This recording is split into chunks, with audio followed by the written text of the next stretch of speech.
नमस्कार, पुन्हा एकदा आपले स्वागत आहे मित्रांनो. राज्य कर्मचाऱ्यांसाठी आताची मोठी आनंदाची बातमी. जुनी पेन्शन योजना लागू करण्यासाठी शासन सकारात्मक. मुख्यमंत्री देवेंद्र फडणवीस यांचे आश्वासन.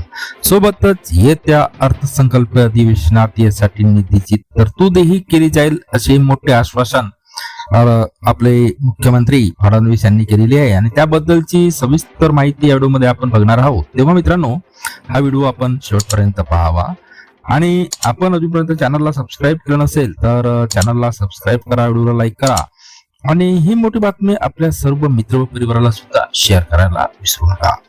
तर मित्रांनो, राज्यातील शिक्षक व शिक्षकेतर कर्मचाऱ्यांना जुनी पेन्शन योजना लागू करण्यासाठी संबंधित विभागाला कार्यवाही करण्याचे निर्देश दिले आहेत.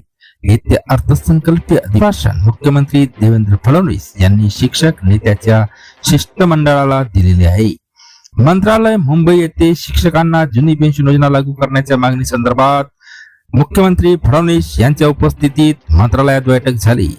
अशोकराव माने शिक्षण समूहाचे अध्यक्ष विजय सिंह माने व शिक्षक नेते दादासाहेब लाड यांच्या पुढाकाराने ही बैठक झाली. या प्रसंगी विविध विषयावर चर्चा झाली. यावेळी शिक्षक संघटनांचे प्रतिनिधी नेते उपस्थित होते. यावेळी मागण्यांची निवेदने देण्यात आले.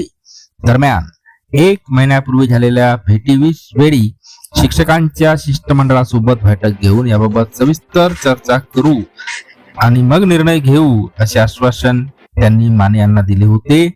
सन 2005 पूर्वी नियुक्त विनाअनुदानित, अंशतः अनुदानित व तदनंतर 100% अनुदानावर आलेल्या प्राथमिक, माध्यमिक व उच्च माध्यमिक शाळेतील सुमारे 26,000 शिक्षक शिक्षकेतर यांनी सन 1982 ची जुनी पेन्शन योजना लागू करण्याची मागणी केली आहे.